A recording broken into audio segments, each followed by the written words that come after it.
Un saco de huesos.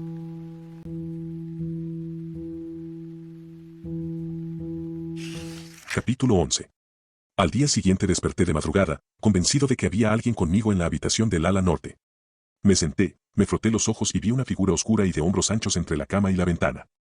¿Quién eres?, pregunté, pensando que no respondería con palabras, que lo haría con golpes en la pared. 1 para sí, 2 para no. ¿En qué piensas, Houdini? Pero la figura que estaba junto a la ventana no respondió de ninguna manera. Busqué a tientas la cadenilla de la lámpara y tiré. Tenía los labios fruncidos en una mueca de horror y el estómago tan tenso que creo que si en ese momento me hubieran disparado, las balas habrían rebotado. Mierda, dije. Soy un imbécil. Mi vieja chaqueta de gamuza estaba en una percha que había colgado de la barra de la cortina. La había dejado allí mientras deshacía el equipaje y luego había olvidado guardarla en el armario. Traté de reír, pero no lo conseguí. A las 3 de la mañana el incidente no parecía tan gracioso.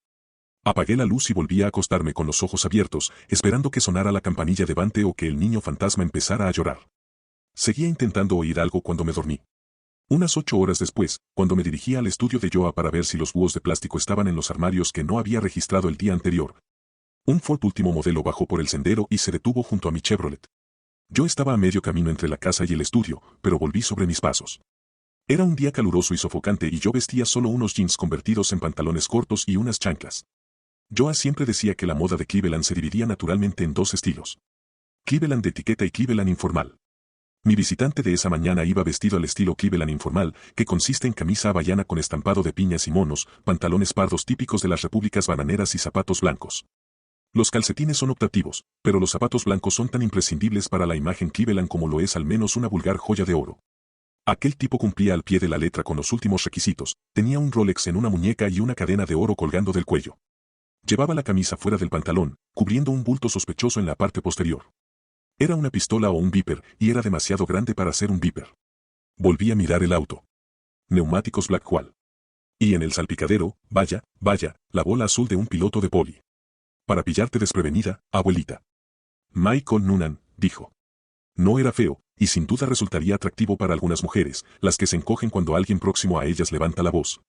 Las que rara vez llaman a la policía cuando las cosas se tuercen en casa porque en una parte secreta y triste de su mente creen que merecen que las cosas se tuerzan. Y las cosas torcidas se traducen en ojos morados, codos dislocados y alguna que otra quemadura de cigarrillo en las tetas. Son mujeres que a menudo llaman a sus maridos o amantes papá. ¿Quieres una cerveza, papá? ¿O, has tenido un buen día en la oficina, papá? Sí, soy Michael Noonan. ¿Qué se le ofrece? Esta versión de papá se volvió, se inclinó y sacó algo de una pila de papeles que había en el asiento del acompañante. Debajo del salpicadero, un transmisor de radio zumbó un par de veces, brevemente, y luego se detuvo. El hombre se giró hacia mí con una larga carpeta marrón en una mano y me la tendió. Esto es para usted. Cuando vio que no la tomaba, dio un paso al frente y trató de metérmela en una de las palmas, esperando quizá que la cerrara en un acto reflejo. Pero yo alcé las 2 manos hasta los hombros, como si él me hubiera dicho arriba las manos, bandido. Me miró con paciencia y una cara tan irlandesa como la de los hermanos Arlen, aunque sin la expresión bonachona, franca y curiosa de los Arlen. En su lugar había una especie de cinismo divertido, como si el tipo hubiera visto la conducta más asquerosa del mundo no una sino 2 veces. Tenía una cicatriz antigua en una ceja y unas mejillas rojas y curtidas, de las que sugieren o bien buena salud o un profundo interés por las bebidas alcohólicas. Tenía toda la pinta de un tipo capaz de derribarte y luego sentarse encima para que no te movieras. He sido bueno, papá, levántate, no seas malo. No me lo ponga difícil. Tendrá que tomarlo y ambos lo sabemos, así que no me lo ponga difícil. Primero enséñeme alguna identificación. Suspiró, puso los ojos en blanco y metió la mano en el bolsillo de la camisa. Sacó una cartera de piel y la abrió. Había una placa y una foto. Mi visitante era George Footman, ayudante del sheriff del condado de Castle. La foto, sin relieve ni sombras, sin duda se parecía a las que una víctima de un ataque vería en un álbum policial de delincuentes buscados. ¿Le sirve?, preguntó. Tomé el documento cuando me lo tendió por segunda vez y él se quedó mirándome con su expresión cínica y divertida mientras yo lo estudiaba. Me citaban a declarar en el despacho de Castle Rock de Elmer Durgin, procurador del estado, a las 10 de la mañana del 10 de julio de 1998. En otras palabras, el viernes. El tal Elmer Durgin había sido nombrado tutor para el proceso o ad litem de Kira Elizabeth Tebor, menor de edad. Me tomarían declaración sobre cualquier dato que obrara en mi poder sobre el bienestar de Kira Elizabeth Tebor. Dicha declaración se me tomaría en nombre del Tribunal Superior del Condado de Castle y del juez Noble Rancourt. Habría un estenógrafo presente. Se me aseguraba que aquella era una disposición del tribunal y que no tenía relación alguna ni con el demandante ni con el demandado. Fortman dijo. Es mi deber advertirle de que en caso de no presentarse. Gracias, dije cortándole, pero hagamos cuenta que ya me ha advertido, ¿de acuerdo? Hice un ademán hacia su auto, como si espantara a un animal. Me sentía profundamente disgustado, y sentía que estaban interfiriendo en mi vida. Nunca me había visto envuelto en un procedimiento judicial y la perspectiva no me hacía ninguna gracia. El ayudante del sheriff volvió al auto, comenzó a maniobrar y luego se detuvo con un brazo colgando a través de la ventanilla abierta. Su Rolex destelló a la luz del sol. Permita que le dé un consejo, dijo, y eso bastó para informarme de todo lo que necesitaba saber sobre ese tipo. No joda con el señor Devor. O me aplastará como a un bicho, dije. ¿Qué? Su parlamento completo es, permita que le dé un consejo. No joda con el señor Devor o él lo aplastará como a un bicho. Supe por su expresión, entre perpleja y furiosa, que tenía pensado decirme algo muy parecido. Era evidente que habíamos visto las mismas películas, incluyendo aquellas en que Robert De Niro hace el papel de psicópata. Ah, claro, usted es escritor, dijo. Eso dicen, respondí. Puede decir esas cosas porque es escritor. Bueno, este es un país libre, ¿no? Es usted muy listo. ¿Cuánto hace que trabaja para el señor Max Devor, agente? ¿Y en la oficina del sheriff están al tanto de su pluriempleo? Lo saben. No hay ningún problema. Usted es el único que puede tener problemas, don escritor listillo. Decidí zanjar la cuestión antes de que degenerara en insultos y maldiciones. Salga de mi camino particular, agente. Me miró un momento más, obviamente buscando de manera infructuosa una expresión perfecta para dejarme frito. Necesitaba a un escritor listillo para que se la sugiriera. Lo veré el viernes, dijo. ¿Quiere decir que piensa invitarme a comer? No se preocupe, le saldré barato. Sus mejillas sonrosadas adquirieron un tono más oscuro de rojo y vi cómo serían cuando tuviera 60 años si no dejaba el alcohol antes. Metió la cabeza dentro del Ford y dio marcha atrás haciendo rechinar los neumáticos. Yo me quedé donde estaba, mirando cómo se alejaba. Una vez que llegó al camino 42 y torció en dirección a la autopista, entré en la casa. Pensé que el trabajo extra del agente Fortman debía de estar bien pagado para que pudiera permitirse llevar un Rolex.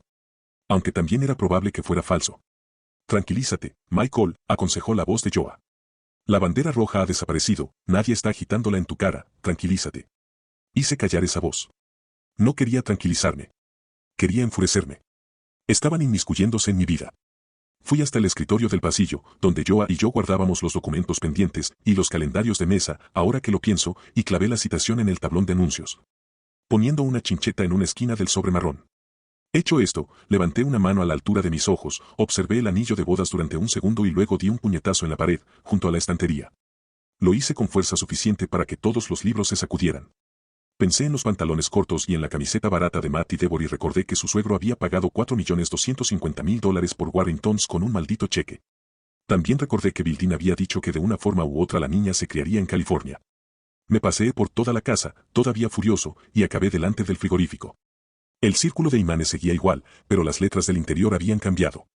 En lugar de H, O, 1, A. Decían A, Y, U, D, espacio, 1. ¿Ayuda? Pregunté, y en cuanto pronuncié la palabra comprendí lo que pasaba. Solo había un alfabeto, no, ni siquiera eso, la G y la X se habían perdido, y tendría que comprar más. Si la puerta de mi nevera Kenmore iba a convertirse en una tabla de Ouija, necesitaría una buena provisión de letras. Sobre todo vocales. Entretanto cambié de sitio la única letra A, y quedó. Y, U, D, espacio, 1, A. Desordené el círculo de frutas y verduras con la palma de las manos, separé las letras y empecé a pasearme otra vez. Había tomado la decisión de no interponerme entre Devor y su nuera, pero de todos modos había acabado involucrado. Un policía vestido a la moda de Cleveland había aparecido en mi casa para complicar una vida que ya tenía sus complicaciones y, de paso, para meterme miedo. Pero al menos era miedo a algo que veía y entendía. De pronto decidí que ese verano quería hacer algo más que preocuparme por fantasmas, niños llorones y por lo que había hecho mi mujer hace 5 años, si es que había hecho algo fuera de lo normal. Era incapaz de escribir, pero eso no significaba que tuviera que quedarme pensando en las musarañas. Ayúdala. Decía el mensaje en la nevera. Decidí que por lo menos lo intentaría. Agencia literaria Harold Oblowski. ¿En qué puedo ayudarle? Ven conmigo a Belice, Nola, dije. Te necesito. Haremos el amor a medianoche, cuando la luna llena convierte la playa en marfil. Bola, señor Noonan, repuso ella. Nola no tenía sentido del humor ni romanticismo, lo que en cierto sentido la convertía en la empleada perfecta para la agencia Oblowski. ¿Quiere hablar con Harold? Solo si está. Sí. Un momento, por favor. Una de las ventajas de ser un escritor famoso, incluso uno cuyos libros solo aparecían en las listas de los más vendidos que llegaban al puesto número 15, es que tu agente siempre está dispuesto a atenderte. Otra es que aunque estuviera de vacaciones en Nantucket, también te atendería. La tercera es que el tiempo que pasas esperando al teléfono suele ser breve.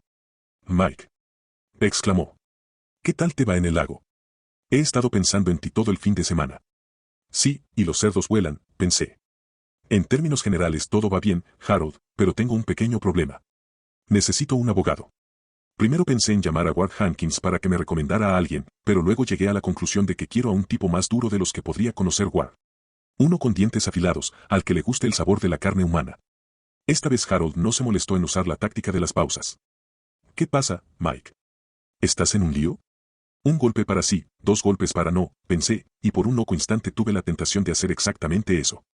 Recordé que cuando había terminado de leer las memorias de Christy Brown, Down all the Days, me había preguntado cómo sería escribir un libro entero con un lápiz tomado entre los dedos del pie izquierdo. Ahora me preguntaba cómo sería la vida de un fantasma cuyo único medio de comunicación eran los golpes en las paredes.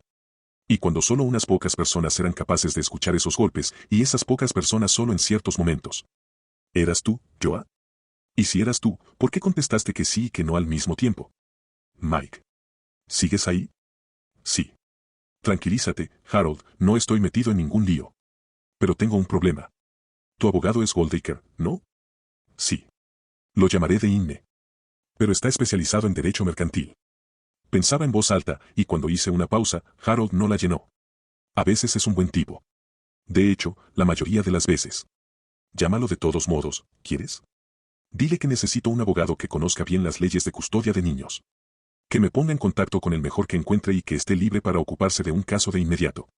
Uno que pueda presentarse en los tribunales conmigo el viernes, si es necesario. ¿Es por una demanda de paternidad? Preguntó con cautela. No, es un caso de custodia. Iba a decirle que mi futuro abogado ya le informaría de todo más adelante, pero Harold merecía algo mejor. Además, tarde o temprano querría oír mi versión, independientemente de lo que le dijera el abogado. Así que le resumí lo ocurrido la mañana del 4 de julio y sus consecuencias. Me limité a hablar del contencioso de los Devor, sin mencionar el tema de las voces, el llanto de niño o los golpes en la oscuridad. Harold solo me interrumpió una vez, cuando se enteró de quién era el villano de la historia. Te estás buscando complicaciones. Lo sabes, ¿no? Ya las tengo de cualquier modo, respondí. Así que he decidido hacer algo para defenderme, eso es todo. No tendrás la paz y la tranquilidad que necesita un escritor para dar lo mejor de sí, dijo Harold con cómica solemnidad. Me pregunté cómo reaccionaría si le dijera que no se preocupara por eso, que de todos modos lo único que había escrito desde la muerte de Joa era la lista de la compra y que tal vez ese pleito sirviera para estimularme. Pero no lo hice. No permitas que te vean sudar era el lema del clan Noonan. Alguien debería grabar en la puerta del panteón familiar, la inscripción, no se preocupen, estoy bien. Entonces pensé, espacio, 1. Esa chica necesita un amigo, dije. Y Joa hubiera querido que la ayudara. Detestaba que se metieran con los más chicos. ¿Estás seguro? Sí. De acuerdo, veré qué puedo hacer. Mike, ¿quieres que viaje el viernes y te acompañe a declarar? No, respondí con innecesaria brusquedad, y la pausa que siguió no fue calculada. Era evidente que había ofendido a Harold. Oye, el encargado de mantenimiento dice que la audiencia por la custodia será pronto. Si es así y todavía quieres venir, te llamaré. Necesitaré apoyo moral. En mi caso, sería apoyo inmoral, respondió, y su voz recuperó la jovialidad. Nos despedimos. Volví a la cocina y eché un vistazo a los imanes. Fue un alivio comprobar que seguían desordenados. Por lo visto, hasta los espíritus necesitan descansar de vez en cuando. Tomé el teléfono inalámbrico, salí a la terraza y me dejé caer en el sillón donde había estado sentado el 4 de julio cuando había llamado Devor. Incluso después de la visita de papá, el poli, no podía creer que hubiera mantenido aquella conversación. Devor me había acusado de mentir y yo le había dicho que se metiera mi número de teléfono en el culo. Un comienzo estupendo para una relación de vecinos. Acerqué el sillón al borde de la terraza, donde una vertiginosa cuesta de unos 30 metros descendía desde la parte trasera de la casa hasta el lago. Busqué con la vista a la mujer verde que había visto mientras nadaba al tiempo que me decía que no fuera idiota, que esas cosas se veían solo desde un punto concreto, si te apartabas 3 metros, ya no veías lo mismo. Sin embargo, esta parecía ser la excepción que confirmaba la regla. Me causó gracia y a la vez inquietud comprobar que el abedul que estaba junto a la calle parecía una mujer no solo desde el lago, sino también desde el otro lado. La ilusión óptica se debía en parte al pino que estaba detrás, a la rama desnuda que se proyectaba hacia el norte como un brazo huesudo que señalaba algo, pero eso no era todo. Desde la terraza, el abedul de ramas blancas y hojas estrechas conservaba la forma de una mujer, y cuando el viento agitó las ramas más bajas, éstas se remolinaron como una larga falda verde y plateada. Había declinado el bienintencionado ofrecimiento de Harold de acompañarme a los tribunales antes de que acabara de pronunciarlo, y mientras contemplaba a la mujer árbol, con su aire espectral, comprendí por qué lo había hecho. Harold era un tipo de voz estentórea, insensible a las sutilezas y muy capaz de espantar a quien fuera que estuviera en la casa. Y yo no quería que lo hiciera. No cabía duda de que estaba asustado, al oír los golpes en la oscuridad del sótano me había embargado el pánico, pero también me sentía vivo por primera vez en varios años. En Sara Risa estaba viviendo una experiencia totalmente nueva que me tenía fascinado. Me sobresaltó el timbre del teléfono móvil que yacía sobre mi regazo. Contesté, convencido de que el que llamaba era Max Devor o acaso Footman, el esbirro de las joyas de oro y Rolex. Pero resultó ser un abogado llamado John Storrow, con una voz juvenil que sugería que no hacía mucho que había obtenido su título, quizá la semana pasada. Sin embargo, trabajaba para el bufete Avebury, McLean y Bernstein, de Park Avenue, y Park Avenue es un buen sitio para un abogado, incluso para uno que todavía conserva algunos dientes de leche.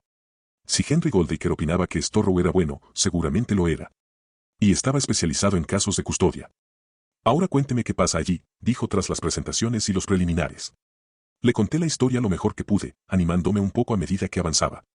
Resulta curiosamente reconfortante hablar con un picapleitos una vez que empiezan a correr las horas por las que indefectiblemente te pasará factura y cruzas el punto mágico en que un abogado se convierte en tu abogado. Tu abogado es cordial, tu abogado es comprensivo, tu abogado toma notas en un bloc amarillo y asiente en el momento oportuno. Te sientes capaz de responder casi todas las preguntas que te hace, y si no lo eres, él te ayudará a buscar una respuesta. Tu abogado está siempre de tu parte. Tus enemigos son sus enemigos. Para él no eres un primo, sino un primor. Cuando hube terminado, John Storrow dijo: «Wow. Me sorprende que los periódicos no hayan soltado esa bomba. No lo había pensado. Pero sabía que tenía razón. La saga familiar de los Devor no era materia prima para el New York Times, el Boston Globe y tal vez ni siquiera para el Daily News. Pero a los semanarios que se vendían junto a la caja de los supermercados, como el National Enquirer o Inside View, les iría como anillo al dedo. En lugar de llevarse con él a la bella joven, King decide robar a la hija de dicha joven y llevarla a la terraza del Empire State. ¡Ay, suelta a la niña, bestia! No era una noticia para la primera página porque no había sangre ni tiros, pero iría bien en la página 9. Imaginé el título encima de las fotografías del lujoso Hotel Warringtons y la oxidada caravana de Matty. Rey de la informática vive lujosamente mientras intenta arrebatar a una niña de los brazos de su hermosa madre. Demasiado largo. Aunque ya no escribía, todavía necesitaba un corrector de estilo. Era bastante triste. Tal vez más adelante decidamos ofrecerles la noticia, dijo Storrow con tono pensativo. Tal vez inducido por la furia que sentía en aquellos momentos, sospeché que podía llegar a hacer amistad con ese hombre. Ahora Storrow fue al grano. ¿A quién represento, señor Noonan? ¿A usted o a la joven madre? Voto por la madre. La madre ni siquiera sabe que lo he llamado. Puede que piense que me he tomado demasiadas libertades. Hasta es posible que se enfade. ¿Por qué iba a enfadarse? Porque es yankee, y una yankee de Maine, que pertenecen a la peor clase. Hasta pueden hacer que un irlandés parezca razonable. Es posible, pero es ella la que está con el agua al cuello. Sugiero que la llame y se lo diga. Le prometí que lo haría. Y no me costó nada prometérselo, pues desde que el agente Footman me había entregado la citación, sabía que tendría que ponerme en contacto con ella. ¿Y quién defenderá a Michael Noonan el viernes por la mañana? Pregunté. Storrow soltó una risita ronca. Buscaré a alguien de la zona para que lo acompañe. Irá con usted al despacho de Durgin, se sentará en silencio con el maletín en el regazo y escuchará. Es posible que para entonces yo ya esté por allí, no lo sabré hasta que hable con la señora Devor, pero no iré al despacho de Durgin. Sin embargo, estaré presente en la audiencia de la custodia. De acuerdo. Llámeme para decirme quién es mi nuevo abogado. Mi otro abogado nuevo. Délo por hecho. Entretanto, hable con la señora Devor y consígame el trabajo. Lo intentaré. También intente estar a la vista de todo el mundo cuando se encuentre con ella, dijo. Si damos motivos a los malos para que se pongan desagradables, se pondrán desagradables. No hay nada entre ustedes dos, ¿no? ¿Nada escabroso? Lamento hacerle esta pregunta, pero tengo que saberlo. No, dije. Hace tiempo que no tengo nada escabroso con nadie. En otras circunstancias me apiadaría de usted, señor Noonan, pero en estas. Mike. Llámeme Mike. Estupendo. Y usted llámeme John.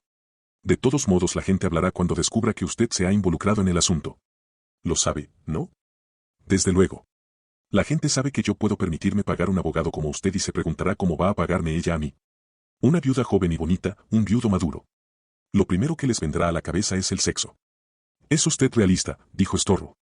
No lo creo, pero sé distinguir la magnesia de la gimnasia. Eso espero, porque las cosas pueden ponerse feas. Vamos a enfrentarnos a un hombre muy rico. Sin embargo, Storrow no parecía asustado. Más bien parecía ansioso.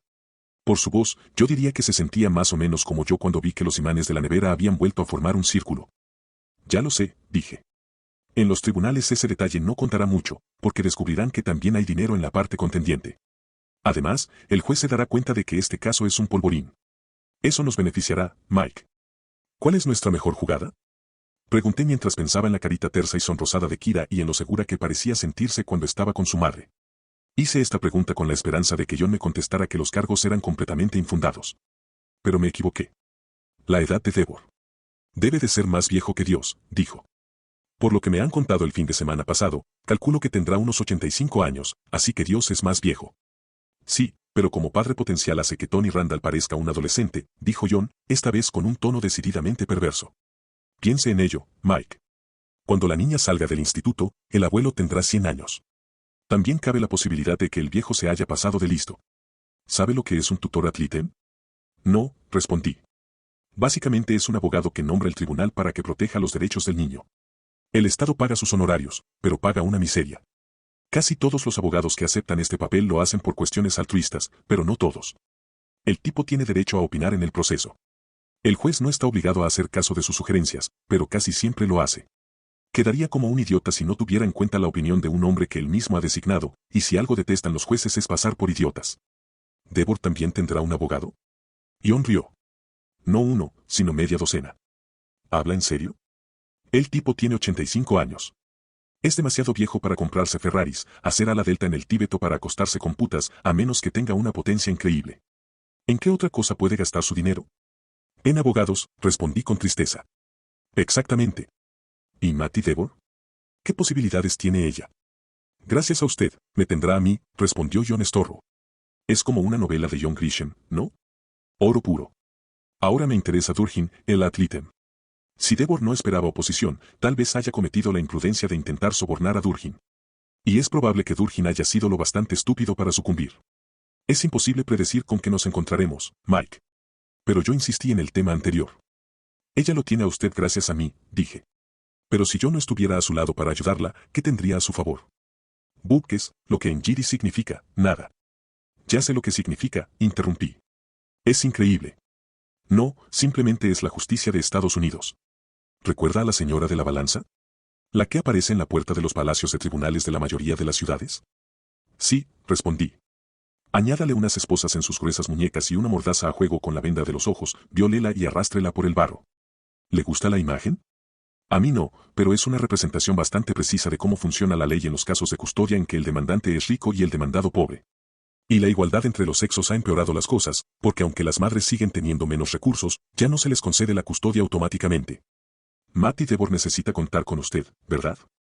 Sí, se limitó a responder John.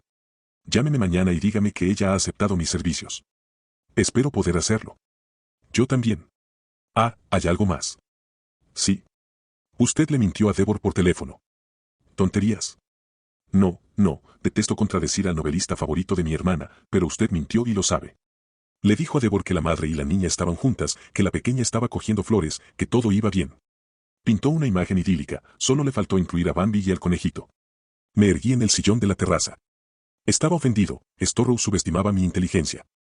No, piénselo mejor. En ningún momento dije que supiera que había ocurrido. Solo dije que lo suponía, que lo había dado por sentado. Usé esa expresión más de una vez. Lo recuerdo con claridad. Bueno, si el viejo grabó la conversación, tendrá ocasión de contar cuántas veces la usó. No respondí enseguida. Pensé en la conversación que había mantenido con Devor y recordé el zumbido en la línea, un zumbido que había oído en todos mis veraneos previos en Sara Risa. ¿Acaso aquel un monocorde era más alto de lo normal el sábado por la noche? Admito que es posible que la haya grabado, dije a regañadientes. Sí. Y si el abogado de Devor le lleva la cinta al tutor ad litem, ¿qué impresión cree que le causará a usted? La de un hombre cauto, respondí. O tal vez la de un hombre que oculta algo. O la de un hombre que se inventa una historia. Es una actividad que a usted se le da muy bien, ¿no? Al fin y al cabo, se gana la vida así. Es probable que el abogado de Devor mencione ese punto en la audiencia de la custodia. Y si luego presenta a algún testigo que haya visto a Matty en el momento en que llegó al lugar. Una persona que testifique que la joven parecía nerviosa y asustada. ¿Cómo cree que quedará usted entonces? Como un mentiroso, respondí, y añadí, mierda. No tenga miedo, Mike. Sea optimista. ¿Qué debería hacer? Clavar la artillería antes de que disparen. Decirle a Durgin que ocurrió exactamente. Añadirlo en la declaración. Hacer hincapié en el hecho de que la niña creía que estaba segura. Asegúrese de contarlo del paso de cebra. Me encanta esa parte. Pero si grabaron nuestra conversación telefónica, pondrán la cinta y quedaré como un embustero. No lo creo. Cuando habló con Devor no estaba bajo juramento.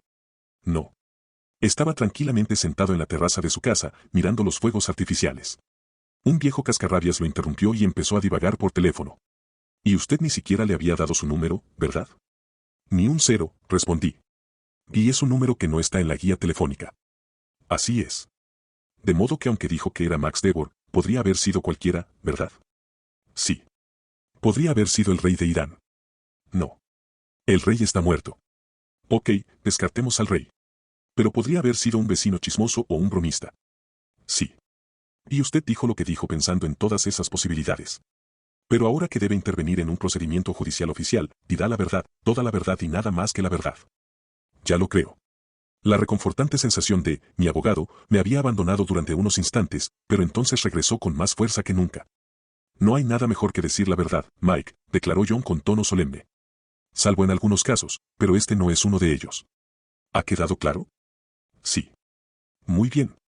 Entonces hemos terminado por el momento. Espero que usted o Matt y Devor me llamen mañana a eso de las 11. Preferiría que lo hiciera ella. Haré todo lo posible. Ya sabe lo que tiene que decirle si se niega, ¿no? Supongo que sí. Gracias, John. Pase lo que pase, hablaremos pronto, dijo y colgó. Permanecí sentado en la terraza un buen rato.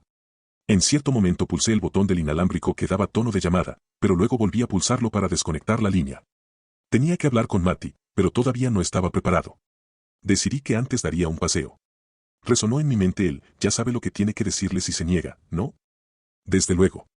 Tenía que recordarle que no podía permitirse el lujo de ser orgullosa.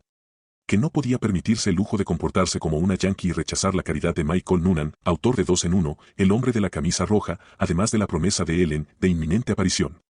Debía decirle que podía quedarse con su orgullo o con su hija, pero no con ambas cosas.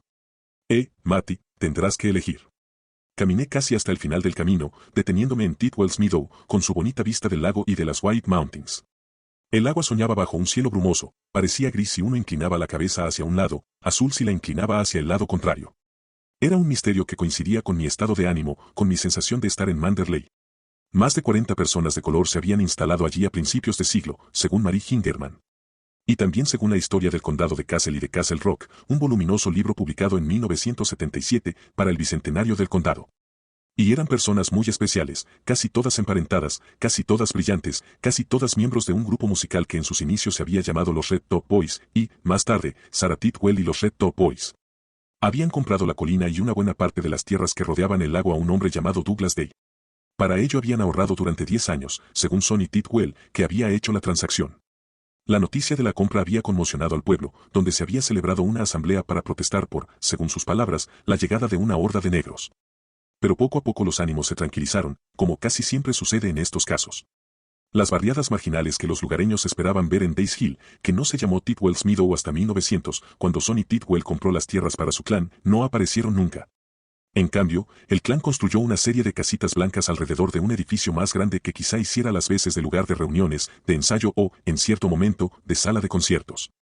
Sarah y los Red Top Boys, a veces había también una Red Top Girl, pues los miembros del grupo iban y venían, cambiaban con cada actuación, dieron conciertos en todo el oeste de Maine durante más de un año, quizá 2.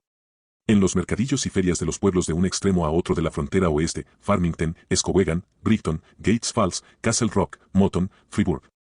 Todavía es posible encontrar los carteles que anunciaban sus actuaciones. Sarah y los Red Top se ganaron la admiración de la gente de la zona y también acabaron conviviendo en paz con los habitantes del TR, cosa que nunca me sorprendió. Al fin y al cabo, Robert Frost, ese poeta utilitario y a veces antipático, tenía razón, en el noreste creemos que las buenas vallas hacen buenos vecinos. Primero protestamos y luego mantenemos una paz mezquina, de la que se reflejan miradas penetrantes y labios apretados. Pagan sus facturas, decimos. Nunca me he visto obligado a dispararle a uno de sus perros, decimos. No se meten con nadie, decimos como si la osquedad fuera una virtud. Y desde luego, la virtud que mejor nos define, no aceptan caridad de nadie. Y en cierto momento Sarah Tidwell se convirtió en Sarah Risa. Sin embargo, TR-90 no debía de ser el lugar que buscaban, porque después de tocar en un par de fiestas del condado a finales del verano de 1901, el clan siguió su camino. La familia de ella alquiló las casitas blancas a los veraneantes hasta 1933, cuando éstas se quemaron en un incendio forestal que azotó la orilla este y norte del lago. Fin de la historia. Salvo por la música de Sarah, desde luego. La música sobrevivió. Me levanté de la roca donde había estado sentado, estiré los brazos y la espalda y comencé a bajar por el camino, tarareando una de las canciones de Sarah. Capítulo 12. Durante la caminata hacia la casa traté de no pensar en nada. Mi primer editor solía decir que el 85% de lo que pasa por la cabeza de un escritor no es de su incumbencia, una observación que nunca he creído que deba restringirse a los escritores. Me parece que la gente sobreestima el pensamiento supuestamente erudito. Cuando surgen problemas y es preciso tomar medidas, lo mejor es hacerse a un lado y dejar que los muchachos del sótano hagan su trabajo.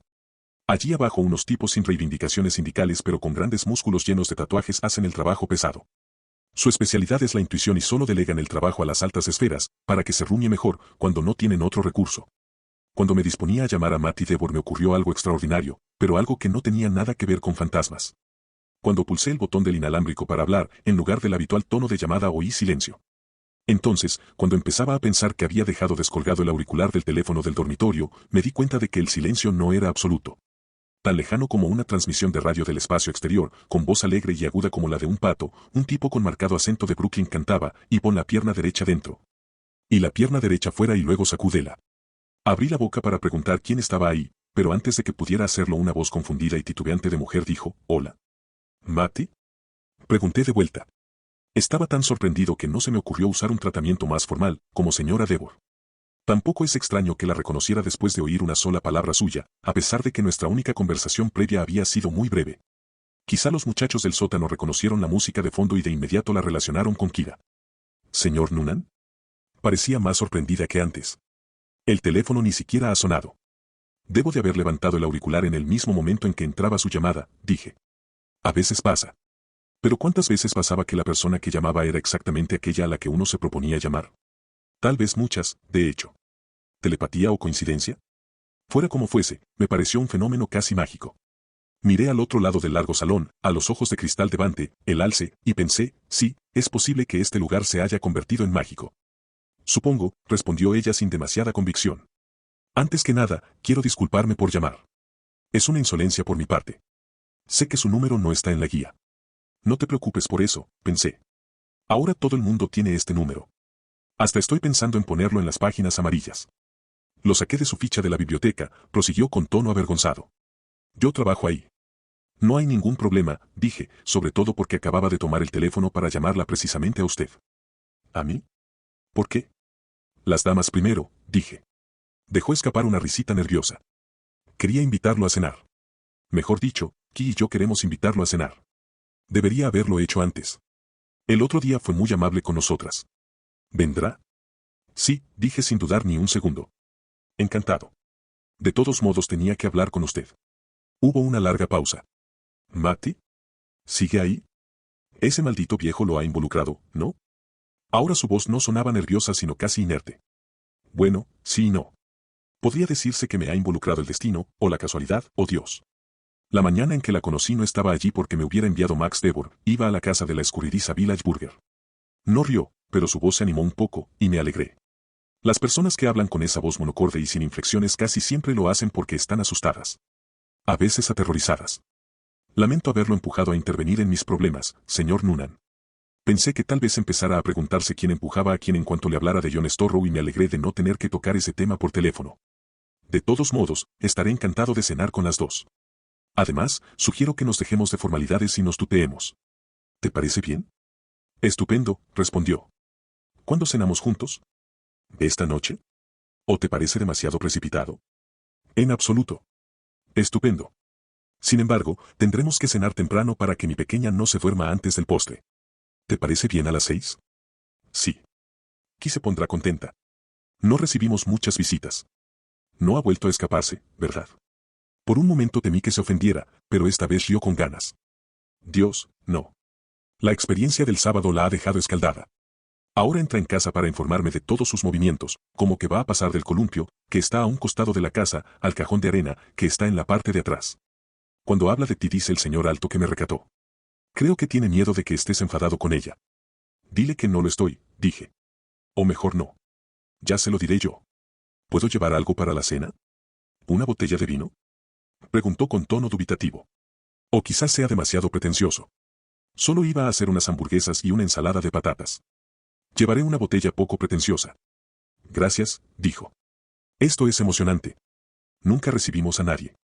Me horrorizó descubrir que estaba a punto de decir que para mí también era emocionante, porque iba a ser mi primera cita en 4 años. Entonces gracias por pensar en mí, dije. Cuando corté la comunicación, recordé que John Storrow me había dicho que si me encontraba con Matty lo hiciera a la vista de todo el mundo para no dar más que hablar a los chismosos del pueblo. Si Matty pensaba hacer hamburguesas en la barbacoa, probablemente cenaríamos en el jardín, donde todo el mundo podría ver que teníamos la ropa puesta, al menos durante la mayor parte de la velada. Sin embargo, ella tendría la cortesía de invitarme a entrar. Entonces yo tendría la cortesía de hacerlo y admirar sus carteles de Elvis o sus platos conmemorativos de Franklin Mint, o lo que fuera que decorara la caravana. Permitiría que Kira me enseñara su habitación y alabaría su colección de muñecos de peluche y su muñeca favorita. En la vida hay muchas prioridades. Tu abogado entiende algunas, pero no todas. ¿Estoy llevando esto bien, Bante? Le pregunté al alce disecado. Ruge una vez para sí y 2 para no.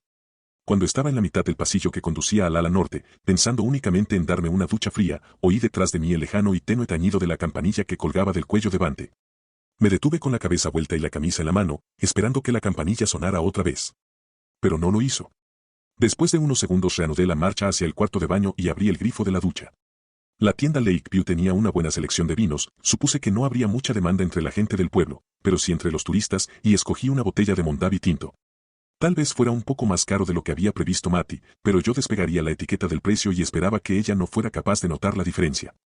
Había cola para pagar, casi todas personas con las camisetas húmedas encima de los trajes de baño y las piernas cubiertas de arena de la playa pública. Mientras esperaba mi turno, me fijé en los artículos del expositor que estaba junto a la caja. Entre ellos había varias bolsas de plástico con un dibujo de un imán para nevera con el mensaje "Vuelvo pronto". De acuerdo con la información del paquete, dentro había imanes de letras, 2 juegos completos de consonantes y vocales extra de regalo. Tomé 2 bolsas, y luego añadí una tercera, pensando que la hija de Matty Devor tenía la edad justa para disfrutar con ellas. Kira me vio entrar por el jardín delantero lleno de malezas, saltó del destartalado columpio situado junto a la caravana, corrió junto a su madre y se escondió detrás de su pierna. Cuando llegué junto a los leños que hacían de escalinata de entrada, de la niña que el sábado me había hablado con tanto desparpajo, lo único que vi fueron sus curiosos ojos azules. Su naricita respingona y su mano rolliza sujeta al vestido de su madre, por debajo de la cadera. Sin embargo, 2 horas después la situación había cambiado considerablemente. Entonces Kira estaba sentada en mi regazo en el salón de la caravana, escuchando atentamente, aunque con creciente somnolencia, mi lectura del siempre fascinante cuento de la Cenicienta. El sofá donde estaba sentado tenía un tono de marrón que solo se consigue en las mueblerías baratas, y además estaba lleno de bultos. Pero a pesar de todo me sentía avergonzado por mis prejuicios sobre lo que encontraría en la caravana. En la pared situada a mi espalda había una reproducción de un Edward Hopper, el mostrador solitario de un bar a última hora de la noche. Y, al otro lado de la estancia, por encima de la mesa de formica de la pequeña cocina, una reproducción de los girasoles de Van Gogh. Esta última parecía perfecta para la caravana de Matty Devor, aún más que el Hopper. Yo no sabía por qué, pero era así. El zapato de cristal le cortará el pie, dijo Ki con un tono preocupado y encantador. De eso nada, respondí yo. El zapato de cristal fue hecho especialmente en el reino de Grimoire. Es suave e irrompible, siempre y cuando a uno no se le ocurra dar el do de pecho mientras lo lleva puesto. ¿Podré comprarme un par? Lo siento, Ki, respondí, pero ya no se fabrican zapatos de cristal. Es un arte olvidado. En la caravana hacía calor y Kira me producía aún más calor en el pecho, donde apoyaba el torso, pero yo no quería que se fuera de allí. Tener a un niño sentado en mi regazo era una sensación maravillosa. Fuera, su madre tarareaba mientras levantaba la pequeña mesa donde habíamos cenado. Oírla cantar también era maravilloso. Sigue, sigue, dijo Kira señalando la ilustración donde Cenicienta fregaba el suelo. La pequeña que me espiaba con nerviosismo desde detrás de la pierna de su madre había desaparecido, la caprichosa empeñada en ir a la playa el sábado por la mañana había desaparecido. Allí solo había una niña soñolienta, bonita, brillante y confiada. Antes de que no aguante más. ¿Tienes que ir a hacer pipí? No, respondió. Ya he ido. Pero si no te das prisa me quedaré dormida. Las historias que tienen magia no se pueden contar deprisa, Ki. Bueno, hazlo lo más aprisa que puedas. Muy bien. Volví la página. Ahí estaba Cenicienta, tratando de ser una buena perdedora y saludando a las imbéciles de sus hermanas que se iban al baile vestidas como estrellas de cine. En cuanto Cenicienta se despidió de Tammy Faye y de Vanna. ¿Así se llaman sus hermanas? Bueno, son los nombres que yo he inventado para ellas. ¿Te parece bien? Claro. Se sentó mejor sobre mi regazo y volvió a apoyar su cabecita en mi pecho. En cuanto Cenicienta se despidió de Tammy Faye y de Vanna, una brillante luz apareció de repente en un rincón de la cocina. Y de ella salió una preciosa señora con un vestido plateado. Las joyas de su pelo brillaban como estrellas. El hada madrina, dijo Kira con tono de entendida. Sí. Matty entró con la botella de Mondavi y los ennegrecidos utensilios que había usado para la barbacoa. Llevaba un vestido de color rojo intenso y unas zapatillas de deporte tan blancas que parecían brillar en la oscuridad. Tenía el cabello recogido, y aunque todavía no se había convertido en la esplendorosa jovencita del club de campo que yo había imaginado, estaba muy bonita. Miró primero a Kira, luego a mí, enarcó las cejas e hizo un ademán como para preguntarme si debía tomar a la niña. Yo negué con la cabeza, dándole a entender que ninguno de los dos estaba preparado. Volví a la lectura mientras Matty lavaba los escasos cubiertos que había usado para cocinar. Seguía tarareando.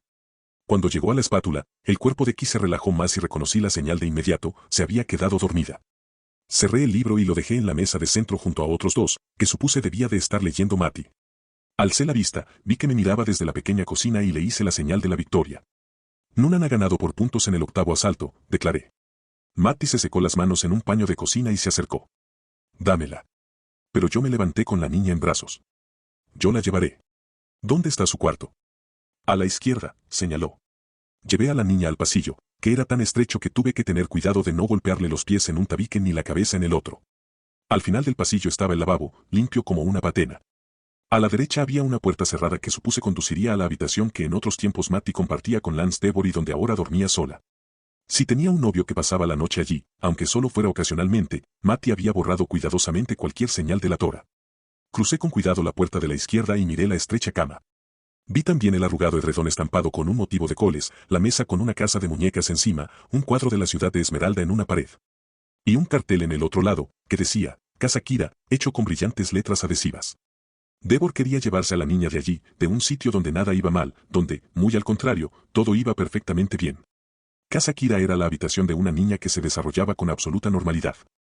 Déjala en la cama y ve a servirte otra copa de vino, dijo Matty. Yo me reuniré contigo en cuanto le ponga el pijama. Sé que tenemos que hablar. De acuerdo. Dejé a la niña en la cama y me incliné para darle un beso en la nariz. Vacilé un segundo en el último momento, pero finalmente la besé. Cuando salí de la habitación Matty tenía una sonrisa en los labios, así que supongo que no le molestó.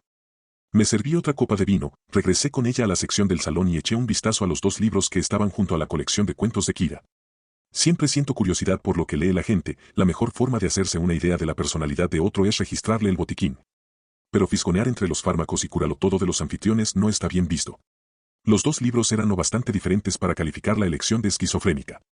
Uno, con un naipe de señalador a una tercera parte del final, era una edición en tapa blanda de Silent Witness de Richard North Patterson. Aprobé el gusto de Matty, Patterson y DeMille son tal vez nuestros mejores escritores populares. El otro, un pesado ejemplar de tapa dura, era Obras breves completas, de Herman Melville. Nada más lejano a Patterson. A juzgar por el descolorido sello violeta estampado en el canto, el volumen pertenecía a la biblioteca de Four Lakes, un bonito edificio de piedra situado a 7 kilómetros al sur del lago Dark Score. Allí donde la carretera 68 deja atrás TR y entra en Moton. Era el lugar donde trabajaba Matty. Abrí el libro en la página señalada con otro naipe y vi que estaba leyendo Barleby, el escribiente. No lo entiendo, dijo a mi espalda, sobresaltándome tanto que estuve en un tris de dejar caer los libros al suelo. Me gusta, es una buena historia, pero no tengo la más remota idea de qué significa. Con el otro, sin embargo, hasta adiviné quién era el culpable. Es una combinación extraña para leer al mismo tiempo, dije dejando los libros sobre la mesa. El Patterson lo leo por placer, explicó Matty. Entró en la cocina, echó un rápido vistazo, con añoranza, me pareció a mí, a la botella de vino y sacó una botella de Kool-Aid del frigorífico. En la puerta ya había un par de palabras que su hija había compuesto con los imanes que acababa de regalarle yo. Había una letra X junto a una letra Y, y al lado se formaba la palabra Mathieu, fuera lo que fuera que eso significara. Bueno, de hecho los dos los leo por placer, pero pronto vamos a hablar de Barleby en un pequeño grupo al que pertenezco. Nos reunimos en la biblioteca los jueves por la noche. Un grupo de lectores, dije. Sí. Lo coordina la señora Briggs. Lo formó mucho antes de que yo naciera. Es la jefa de bibliotecarios en Four Lakes, ¿sabes? Sí. Lindy Briggs es la cuñada del encargado de mantenimiento de mi casa. Matty sonrió. El mundo es muy pequeño, ¿no? No, el mundo es grande, pero este pueblo es pequeño. Iba a apoyarse contra el mostrador de la cocina con el vaso de Kool-Aid en la mano, pero luego se lo pensó mejor. ¿Por qué no nos sentamos fuera? Así si pasa alguien verá que seguimos vestidos y que no hay nada raro entre nosotros. La miré, sorprendido, y ella me devolvió la mirada con cierto cinismo. No era una expresión que pareciera natural en su cara. Solo tengo 21 años, pero no soy tonta, dijo. Sé que él me vigila, y sospecho que tú también lo sabes. En otras circunstancias pasaría de él, pero fuera se está más fresco y el humo de la barbacoa mantendrá a raya a los mosquitos. ¿Te he escandalizado? Si es así, lo siento. No, respondí, aunque hasta cierto punto lo había hecho.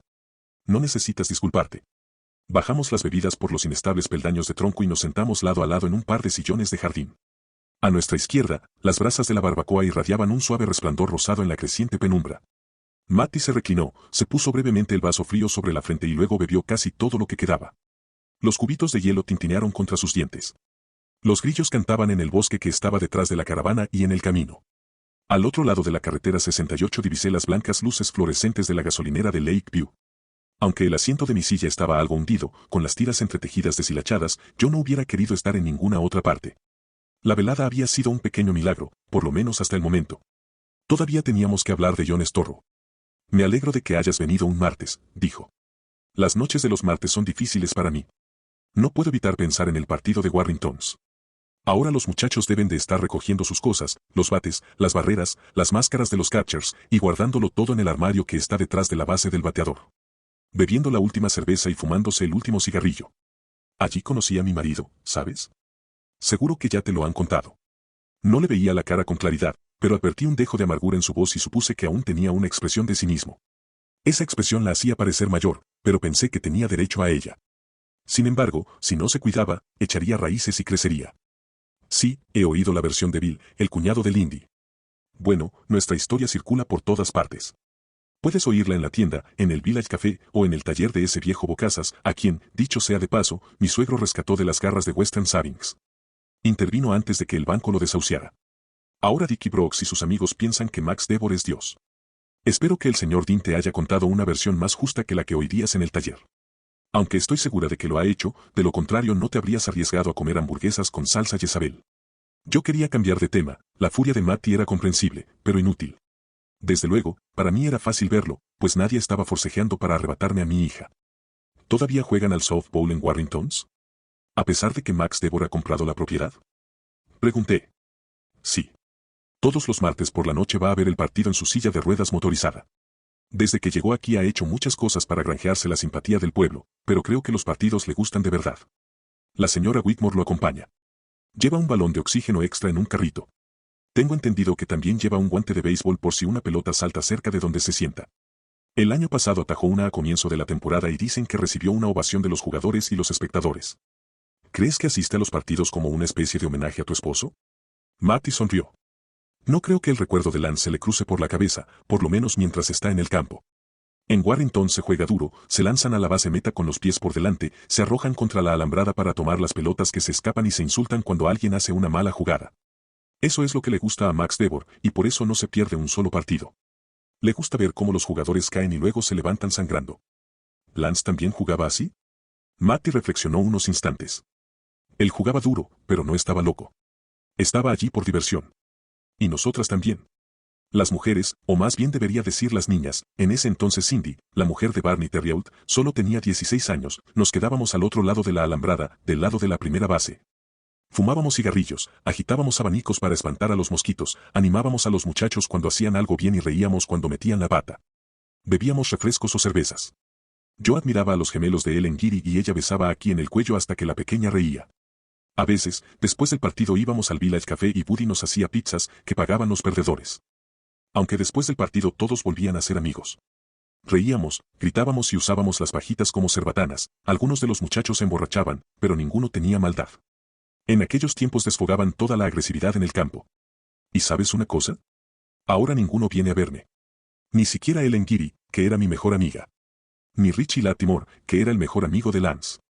Los dos hablaban de piedras, pájaros y de las especies de árboles que hay alrededor del lago durante horas y horas.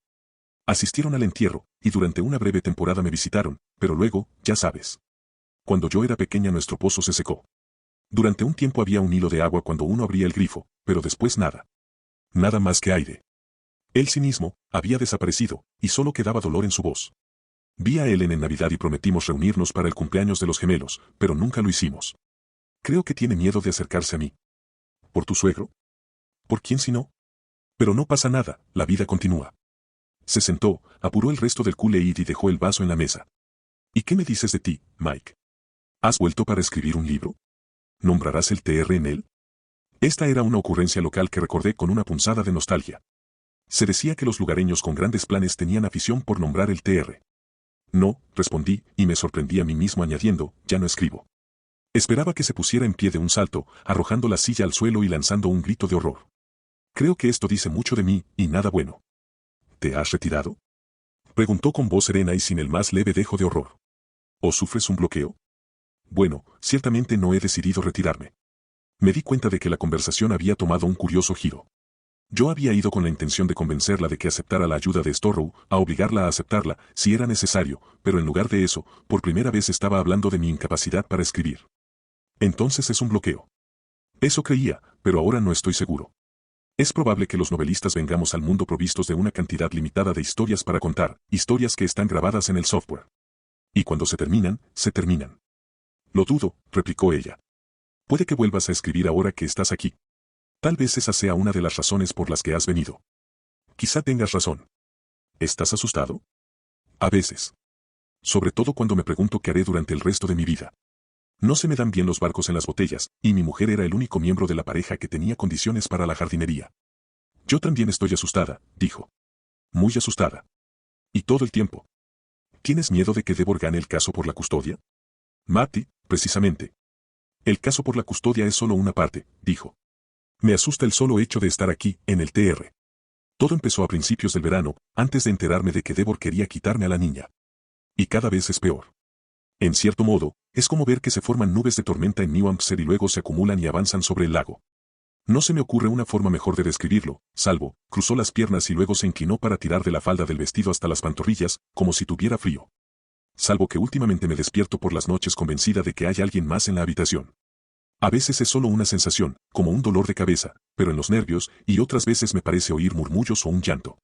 Una noche, hace unas 2 semanas, hice un pastel y me olvidé de guardar la harina. A la mañana siguiente la lata estaba volcada y la harina esparcida sobre el mármol. Alguien había escrito hola en ella. Pensé que había sido Key, pero ella dijo que no. Además, no era su letra, que es poco más que garabatos. Ni siquiera sé si es capaz de escribir hola. Bueno, puede que sí, pero... Mike, ¿no crees que Devor podría estar enviando a alguien para que me vuelva loca? Es una estupidez, ¿verdad? Sería absurdo, ¿no? No lo sé, respondí. Yo tuve la sensación de que alguien golpeaba los paneles aislantes en la oscuridad mientras estaba en las escaleras. Me pareció ver la palabra hola escrita con imanes, mi piel estaba algo más que fría, estaba agarrotada. Un dolor de cabeza en los nervios, esto estaba bien. Era exactamente lo que sentías cuando algo alcanzaba la pared del mundo real y te tocaba en la nuca. Puede que sean fantasmas, dijo entre asustada y divertida. Abrí la boca para contarle lo que había pasado en Sararisa y luego la cerré otra vez. En ese momento teníamos que tomar una decisión clara, o nos distraíamos con una discusión sobre fenómenos paranormales o regresábamos al mundo de lo tangible. Aquel en que Max Devor intentaba apoderarse de una niña. Sí, dije. Los espíritus están a punto de hablar. Ojalá pudiera verte mejor la cara, porque acaba de reflejar una expresión extraña. ¿Cuál? No lo sé, respondí. Pero ahora mismo creo que deberíamos hablar de Kira, ¿de acuerdo? De acuerdo. En el suave resplandor de la barbacoa vi que se tensaba en su asiento, como para recibir un golpe. Me han citado para hacer una declaración en Castle Rock el viernes. Ante el Mer Turgin, que es el tutor ad litem, dije. Ese sapo pomposo no es nada de Key. Exclamó ella. Es un asalariado de mi suegro, igual que Dickie Asgood y el agente inmobiliario. Dickie y el Mer Durgin son compañeros de copas en The Mellow Tiger, o al menos lo eran hasta que empezó este asunto. Entonces probablemente alguien les dijo que no estaría bien visto y dejaron de encontrarse allí. El que me llevó la citación fue un agente llamado George Footman.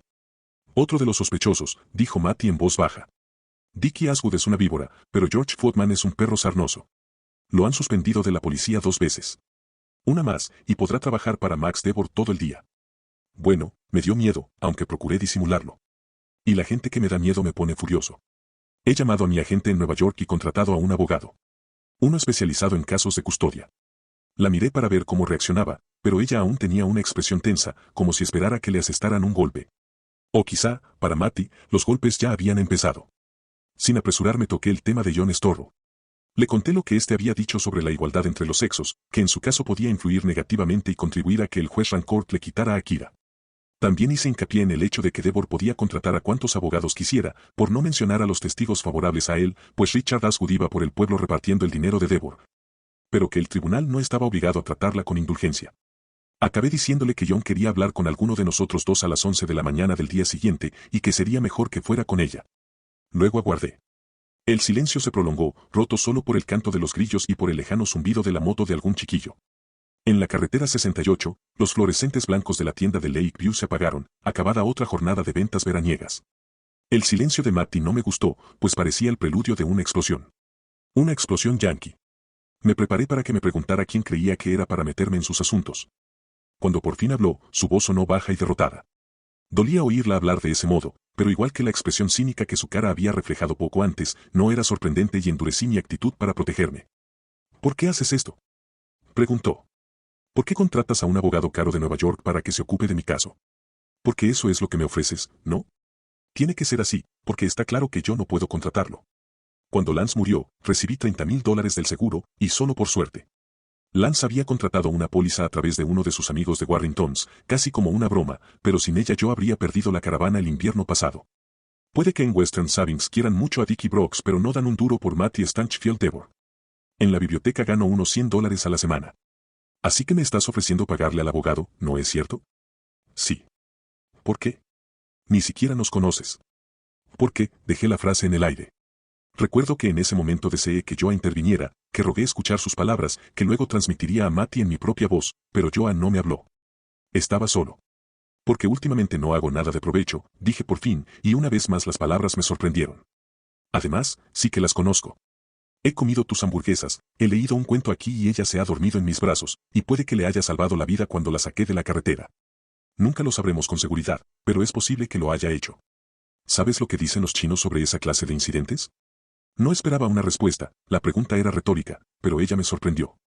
Y no por última vez. Que si salvas la vida de una persona, eres responsable de ella. Sí. También es una cuestión de justicia, pero sobre todo es porque quiero hacer algo de provecho. Cuando pienso en los 4 años que han pasado desde la muerte de mi esposa, no veo nada provechoso en ellos. Ni siquiera un libro en el que Mark Jolie, la tímida mecanógrafa, conoce a un hombre apuesto. Matty sopesó la cuestión, mientras miraba pasar un camión por la carretera, con las luces destellando y la carga de troncos moviéndose de un lado a otro como las caderas de una mujer obesa. Mike, no nos tomes de mascotas como hace el viejo con su equipo favorito en el campo de softball. Necesito ayuda y lo sé, pero no puedo aceptar que nos traten como si Key y yo fuéramos un equipo de deportistas, ¿lo entiendes? Perfectamente. ¿Sabes lo que dirá la gente del pueblo, verdad? Preguntó. Sí, respondí. Soy una chica con suerte, ¿no crees? Primero me caso con el hijo de un hombre muy rico, y cuando él muere, quedo bajo el ala de otro tipo rico. Puede que en el futuro acabe mudándome a la casa de Donald Trump. Venga ya. Hasta es probable que yo misma lo creyera, si lo viera desde fuera. Sin embargo, me pregunto si alguien ha notado que la afortunada Matty sigue viviendo en una caravana y no puede permitirse pagar un seguro médico. O que a su hija le han puesto casi todas las vacunas en un centro de beneficencia. Mis padres murieron cuando yo tenía 15 años. Tengo un hermano y una hermana, pero los dos son mucho mayores que yo y viven fuera del estado. Mis padres eran alcohólicos, no sufrí malos tratos físicos, pero sí muchos de otra clase. Fue como criarse en un motel lleno de cucarachas. Mi padre transportaba madera, mi madre era una esteticista cuya única ambición era comprarse un Cadillac rosa. Él se ahogó en el pantano de Kewadin. Ella se ahogó en su propio vómito 6 meses después. ¿Te parece una historia bonita? No. Lo siento. Después del entierro de mi madre, mi hermano Hugh se ofreció a llevarme con él a Rhode Island, pero yo me di cuenta de que a su esposa no le entusiasmaba la idea de tener a una quinceañera con ellos, y no se lo reprocho. Además, a mí acababan de aceptarme en el grupo de animadoras del instituto. Ahora parece una estupidez, pero entonces era muy importante para mí. Claro que era importante, sobre todo para la hija de unos alcohólicos. La única hija que todavía vivía en casa. Observar cómo el alcohol atrapa a tus padres entre sus garras puede ser una de las experiencias más solitarias del mundo. El último que salga de la sagrada cantina que apague la luz. Tuve que ir a vivir con mi tía Florence, a 3 kilómetros de aquí. Después de unas 3 semanas descubrimos que nos detestábamos mutuamente, pero lo soportamos durante 2 años. Luego, el año anterior al último en el instituto, conseguí un empleo de verano en Warrington y conocí a Lance. Cuando él le pidió autorización a mi tía para casarse conmigo, ella se negó. Cuando le dije que estaba embarazada, ella renunció a la tutela, de modo que ya no necesitamos su permiso. ¿Abandonaste los estudios? Matty asintió con una mueca de disgusto. No quería que mis compañeros vieran cómo me inflaba como un globo. Lance me apoyó. Dijo que más tarde podría examinarme por libre. Lo hice el año pasado y fue muy sencillo. Ahora aquí y yo estamos solas. Incluso si mi tía aceptara ayudarme, ¿qué iba a hacer? Trabaja en una fábrica de Castle Rock y gana $16,000 al año. Asentí otra vez, pensando que el último cheque que había recibido por derechos de autor en Francia había sido de una suma equivalente. El último cheque trimestral. Luego recordé algo que me había dicho Ki el día que la conocí. Cuando saqué a Kira de la carretera, ella me dijo que si tú te enfadabas, ella se iría con su abuelita. Si tus padres están muertos, ¿a quién se refería? Mientras hablaba, hice la asociación. Roget Whitmore, la ayudante de Deborah es la abuela, ¿no? Pero eso significa que Ki ha estado con ellos. Sí, lo has adivinado. Hasta finales del mes pasado, yo le permitía visitar a su abuelo a menudo, y Roget también estaba allí, por supuesto. Iba 1 o 2 veces por semana y a veces se quedaba a pasar la noche. Adora a su abuelito, o al menos al principio lo adoraba y también a esa mujer siniestra. Me pareció que Matty temblaba en la penumbra, a pesar de que todavía hacía calor. Deborah llamó para decir que asistiría al entierro de Lance y para preguntarme si podía ver a su nieta mientras estaba aquí. Estuvo encantador, como si no hubiera intentado sobornarme cuando Lance le dijo que íbamos a casarnos. ¿Lo hizo? Sí. La primera oferta fue de $100,000. Eso fue en agosto de 1994, después de que Lance lo llamara para decirle que nos casaríamos a mediados de septiembre. No dije nada. Una semana después, la oferta subió a $200,000. ¿A cambio de qué? De que soltara a su hijo de mis garras de puta y me marchara sin decir a dónde. Esta vez se lo conté a Lance y él se enfureció. Llamó a su padre y le dijo que íbamos a casarnos tanto si le gustaba como si no. Le dijo que si quería ver a su nieto algún día, debía dejarse de maquinaciones y comportarse. Yo pensé que si Lance hubiera tenido otro padre esa reacción habría sido la más razonable del mundo. Lo respetaba por ello. El problema era que el muchacho no trataba con un hombre razonable, trataba con el tipo que, cuando era pequeño, había robado el trineo nuevo de Scooter Larry B. Estas ofertas las hizo el propio Deborah por teléfono, en ambos casos cuando Lance no estaba presente. Luego, unos 10 días después de la boda, recibí una visita de Dickie Ashwood. Me dijo que telefoneara a un número de Delaware, y cuando lo hice, Matty cabeceó antes de continuar. No lo creerás. Es algo propio de uno de tus libros. ¿Puedo adivinarlo? Si quieres, dijo. Quería comprar al niño. Trató de comprar a Kira. Matty abrió los ojos como platos. Había salido la luna y vi su expresión de sorpresa con claridad. ¿Cuánto? Pregunté. Siento curiosidad. ¿Cuánto te ofreció por dejar a su nieto con Lance y luego desaparecer? $2 millones, susurró. Depositados en el banco que yo escogiera, siempre y cuando estuviera al oeste del Mississippi y yo firmara un contrato aceptando mantenerme lejos de ella y de Lance hasta el 20 de abril del año 2016. El año en que Ki cumplirá los 21. Sí. Y Ashwood no estaba informado, de modo que la imagen de Deborah en el pueblo sigue limpia, dije. Así es, y los 2 millones eran solo el comienzo. Recibiría otro millón cuando Ki cumpliera 5, 10, 15 y 20 años. Movió la cabeza con expresión de incredulidad. El linóleo de la cocina está levantado, la alcachofa de la ducha no hace más que caerse dentro del plato y la caravana entera está inclinada hacia el este, pero yo podría haber tenido $6 millones. ¿Alguna vez pensaste en aceptar la oferta, Matty? Me pregunté, pero nunca le haría esa pregunta, era una curiosidad tan ruin que no merecía respuesta. ¿Se lo contaste a Lance? Traté de ocultárselo. Él ya estaba furioso con su padre y yo no quería empeorar las cosas. No quería que hubiera tanto odio al comienzo de nuestro matrimonio, por muy buenas razones que tuviera para odiar, y tampoco quería que Lance, ya sabes, más tarde. Levantó las manos y luego volvió a dejarlas caer sobre los muslos. Fue un ademán de cansancio curiosamente seductor. No querías que 10 años después Lance te dijera, tú te interpusiste entre mi padre y yo. Algo así. Pero al final no pude seguir ocultando algo como eso, yo era una chica pobre, no había tenido unos panties hasta los 11 años, llevé el pelo recogido en una coleta o trenzas hasta los 13. Pensaba que todo el estado de Nueva York era la ciudad de Nueva York y ese tipo, ese padre ficticio, me había ofrecido $6 millones. Estaba aterrorizada. Soñaba que aparecía como un duende en plena noche y robaba a mi hija de la cuna. Que se deslizaba como una serpiente a través de la ventana. Arrastrando un balón de oxígeno con él, sin duda, añadí. Matty sonrió. En ese entonces yo no sabía nada del oxígeno. Ni de Roget Whitmore. Lo que quiero decir es que solo tenía 17 años y me costaba guardar un secreto. Al oír eso tuve que esforzarme para no sonreír frente a Matty. Como si hubieran pasado décadas de experiencia entre aquella jovencita ingenua y asustada y esta mujer madura que había acabado sus estudios secundarios por correo. Imagino que Lance se puso furioso. Pues imaginas bien, estaba tan furioso que respondió a su padre por email en lugar de telefonearle.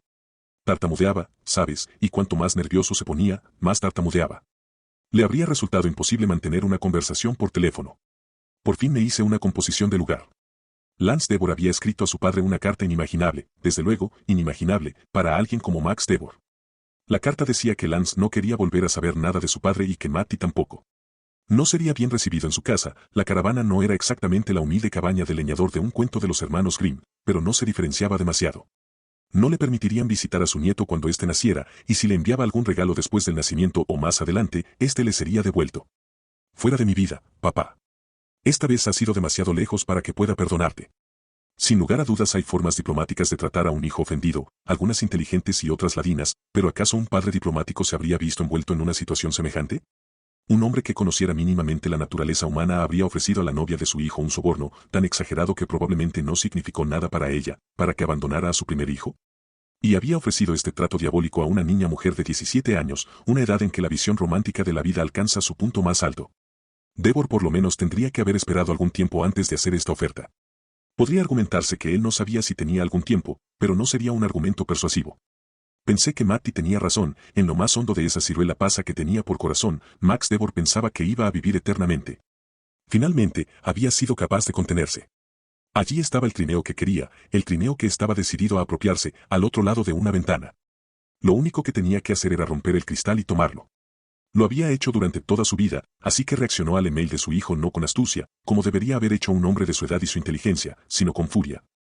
Como habría hecho el Max niño de haber descubierto que el cristal del cobertizo era inmune a los golpes de sus puños. ¿Lance no quería que interfiriera en su vida? Muy bien. Que viviera con la Daisy Mae del bosque en una tienda de campaña, en una caravana o en un maldito granero. Tendría que dejar su cómodo trabajo de supervisor y buscar un empleo en el mundo real, que viera cómo vivía el resto de la población. En otras palabras, no eres tú quien dimite, hijo. Estás despedido. No creas que en el entierro nos arrojamos el uno a los brazos del otro, dijo Matty. Pero él fue cortés conmigo, cosa que no me esperaba, y yo traté de ser cortés con él.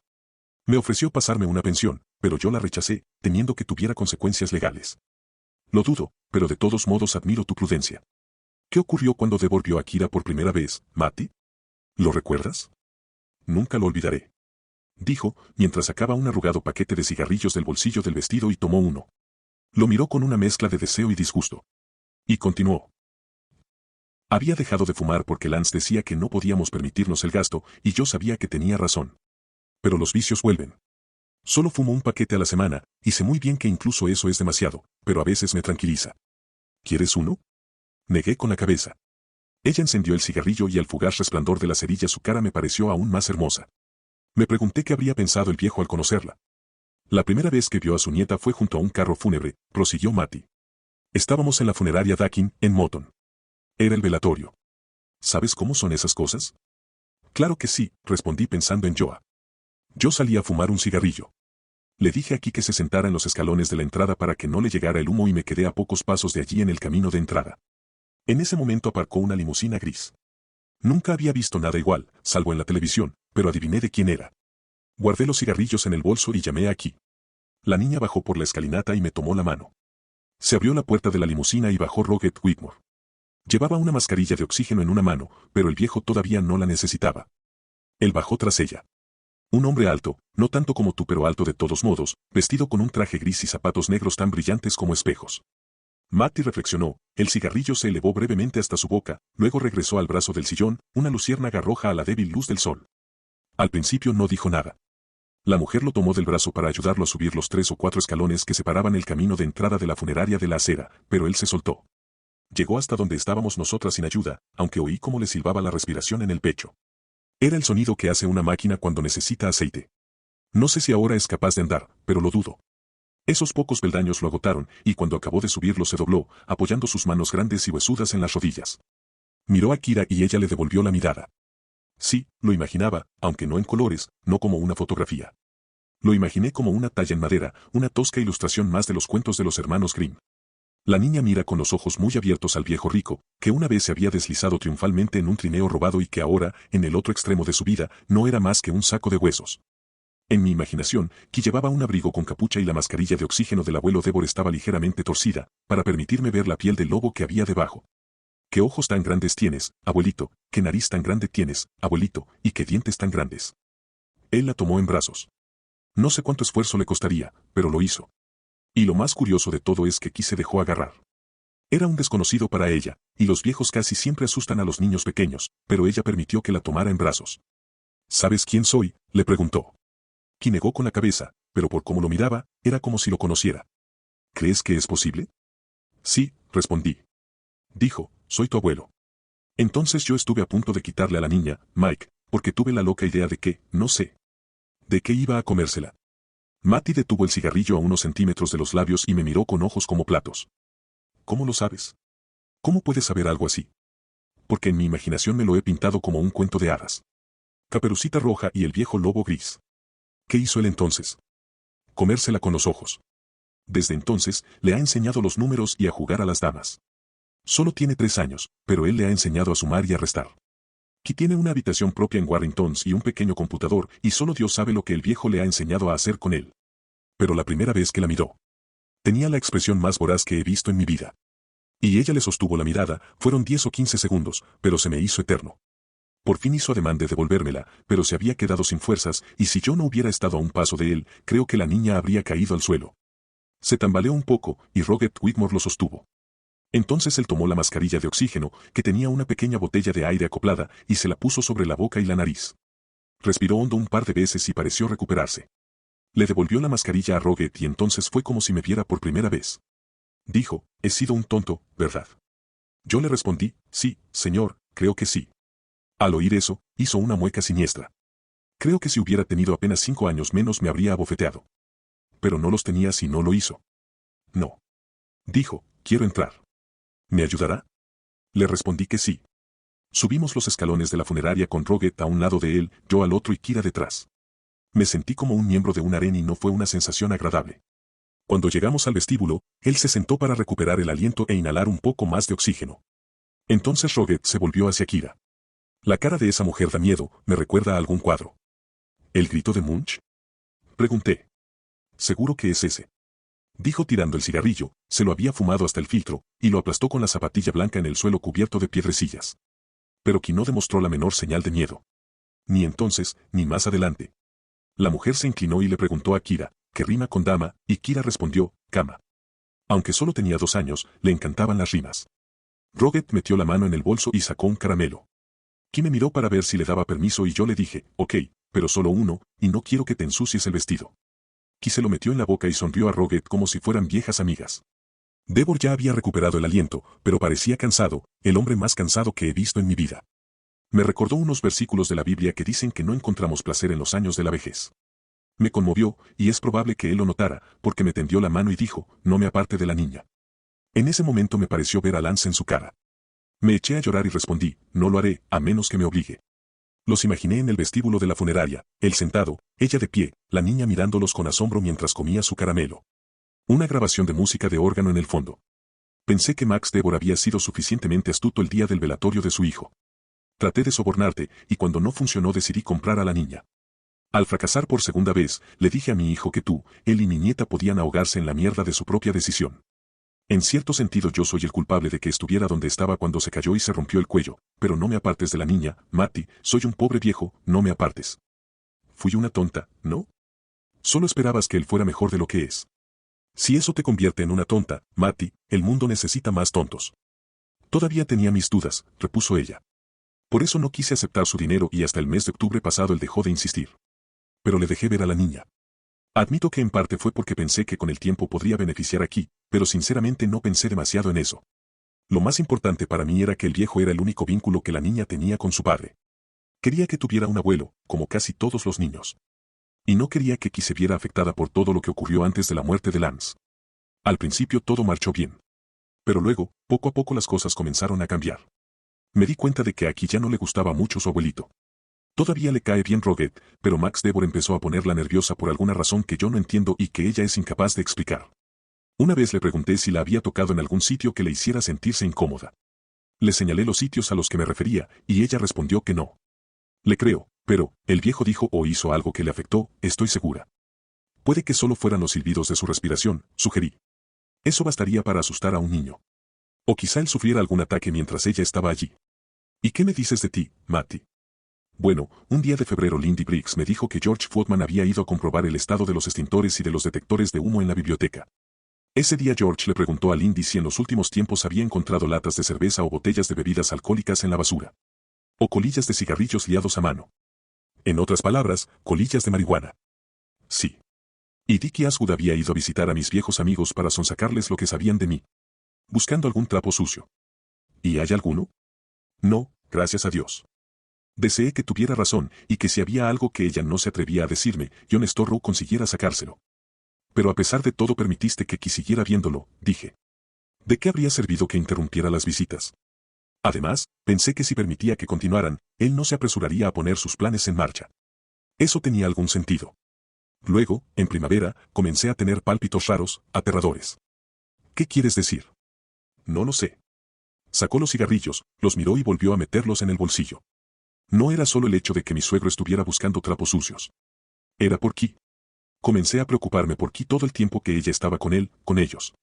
Cuando Roget llegaba en el BMW que habían comprado o alquilado, Key ya estaba en los peldaños esperándola, con la bolsa de juguetes si la visita iba a ser breve. O con su pequeña maleta de Minnie Mouse si iba a quedarse a pasar la noche. A mi suegro le gusta hacer regalos. Antes de subir a la niña en el auto, Roget me dedicaba una de sus características sonrisas frías y decía, la traeré de vuelta a las 7. Le daremos de cenar o la traeré de vuelta a las 8 de la mañana y le daré el desayuno antes de salir. Yo asentía y luego, Roget sacaba un caramelo del bolso para Key, igual que cuando alguien le enseña una galleta a un perro para incitarlo a hacer alguna gracia. Siempre decía una palabra y Kira tenía que responder con otra que rimara. Mientras tanto Roget agitaba el caramelo en el aire, guau guau, qué perrito más listo, pensaba yo, y después se marchaban. A las 7 de la tarde o a las 8 de la mañana exactamente, el BMW aparcaba allí, en el mismo sitio donde ahora está tu auto. Uno podía poner el reloj en hora guiándose por el momento de la llegada de esa mujer. Pero yo seguía preocupada. ¿De qué se cansaran del procedimiento legal y sencillamente la secuestraran?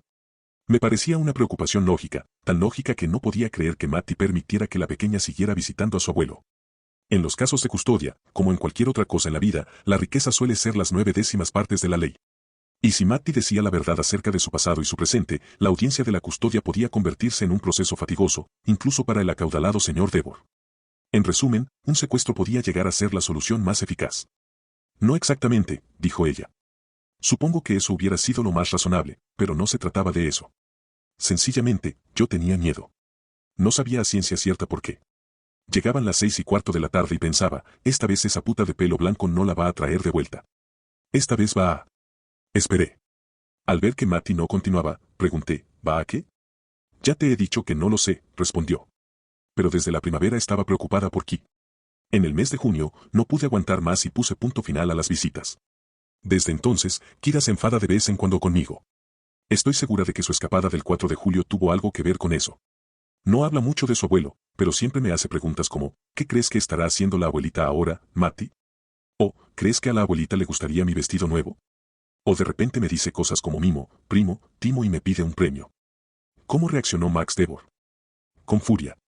Me llamó una y otra vez, primero para preguntar qué pasaba y luego para amenazarme. ¿Te amenazaba con agredirte físicamente? No, me amenazaba con pedir la custodia de Key. Decía que iba a quitármela y que cuando acabara conmigo yo quedaría ante todo el mundo como una mala madre, que no tenía ninguna posibilidad de ganar y que mi única esperanza era dejarle ver a su nieta, maldita sea. Asentí con la cabeza. Por favor, no me aparte de la niña, no parece propio del hombre que me llamó mientras estaba mirando los fuegos artificiales. También he recibido llamadas de Dickie Ashwood y de varias personas más, dijo. Incluyendo al mejor amigo de Lance, Richie Lattimore. Richie me dijo que sería la mejor manera de honrar la memoria de Lance. ¿Y qué me dices de George Footman? Pasa con el auto por delante de la casa de vez en cuando, como para dejar claro que me está vigilando. Nunca me ha llamado ni ha venido a verme. Me has preguntado si me habían amenazado con agredirme físicamente, el solo hecho de ver el auto de Footman en el camino para mí es como una amenaza de agresión física. Me aterroriza. Aunque últimamente todo me da miedo. A pesar de que Kira ya no visita a su abuelo. Sí, a pesar de eso. Tengo el pálpito de que va a ocurrir algo malo, y la sensación se intensifica día a día. ¿Quieres el número de teléfono de John Storrow? Pregunté. Matty permaneció con la vista fija en su regazo. Luego asintió. Dámelo. Y gracias, gracias de todo corazón. Yo había escrito el número en un papel rosa y lo tenía en el bolsillo de la camisa. Matty tendió la mano para tomarlo pero no lo hizo de inmediato. Nuestros dedos se tocaron y ella me miró con una fijeza desconcertante. Era como si supiera algo más que yo sobre mis motivos para ayudarla. ¿Cómo voy a pagártelo?, preguntó. Cuéntale a Storrow todo lo que me has contado a mí. Solté la hoja rosa y me puse en pie. Con eso bastará. Y ahora tengo que irme. ¿Me llamarás para contarme cómo te ha ido con él? Por supuesto. Echamos a andar hacia mi auto y cuando llegamos allí, me volví hacia ella. Por un instante pensé que iba a abrazarme, un gesto de agradecimiento que podría habernos conducido a cualquier parte en el estado en que nos encontrábamos, que era tan emotivo que era casi melodramático. Pero era una situación melodramática, un cuento de hadas donde existía el bien y el mal y donde también había una corriente subterránea de atracción sexual reprimida. Entonces las luces de un auto aparecieron por encima de la colina donde estaba la tienda y pasaron delante del taller. Avanzaban hacia nosotros, cada vez más brillantes. Matty retrocedió unos pasos y se llevó las manos a la espalda, como una niña que acaba de recibir una regañina. El auto pasó, dejándonos nuevamente en la oscuridad, pero el momento mágico también había pasado. Si es que ese momento había existido. Gracias por la cena, dije. Ha sido una velada maravillosa. Gracias por el abogado, estoy segura de que él también será maravilloso, respondió ella y los dos reímos. La electricidad desapareció del aire. Débora habló de ti una vez, ¿sabes? La miré atónito. Me sorprende que supiera quién era yo, quiero decir, antes del incidente. Lo sabía. Y habló de ti con verdadero afecto. ¿Bromeas? Es imposible. No bromeo. Dijo que su bisabuelo y el tuyo trabajaban en el mismo sitio y eran vecinos. Creo que dijo que vivían cerca de donde ahora está la dársena de Boyd. En sus palabras, cagaban en el mismo agujero. Encantador, ¿no? Dijo que si un par de leñadores del TR eran capaces de producir millonarios, el sistema funcionaba como debía, aunque tuvieran que esperar 3 generaciones para conseguirlo. En su momento, me pareció que era una crítica velada a Lance. Es ridículo, repliqué. Mi familia procede de la costa, de Proud's Neck, que está al otro lado del estado. Mi padre era pescador, igual que su padre y su abuelo. Arrojaban sus redes y atrapaban langostas, no cortaban árboles. Aunque yo decía la verdad, en el fondo de mi mente había un vago recuerdo, algo relacionado con lo que había dicho Débora. Era probable que si lo dejaba estar, el recuerdo se aclarara más tarde. ¿Es posible que se refiriera a algún miembro de la familia de tu esposa? No. Hay algunos Harlan en Maine, porque es una gran familia, pero la mayoría todavía vive en Massachusetts. Ahora se dedican a muchas actividades distintas, pero en el siglo pasado casi todos eran picapedreros en la zona de Malden y Lynn. Débora te estaba tomando el pelo, Matty. Pero incluso entonces pensé que no era así. Era probable que recordara mal la historia, hasta la memoria de los hombres más inteligentes se deteriora cuando tienen 85 años, pero Max Débora no era un bromista. En ese momento tuve una imagen, cables que se extendían por debajo de la tierra en el TR en todas las direcciones, invisibles pero muy poderosos. Yo tenía la mano en la portezuela del auto y Matty me la tocó brevemente. ¿Puedo hacerte otra pregunta antes de que te marches? Te advierto que es una estupidez. Adelante. Las preguntas estúpidas son mi especialidad. ¿Tienes alguna idea de lo que significa la historia de Barleby?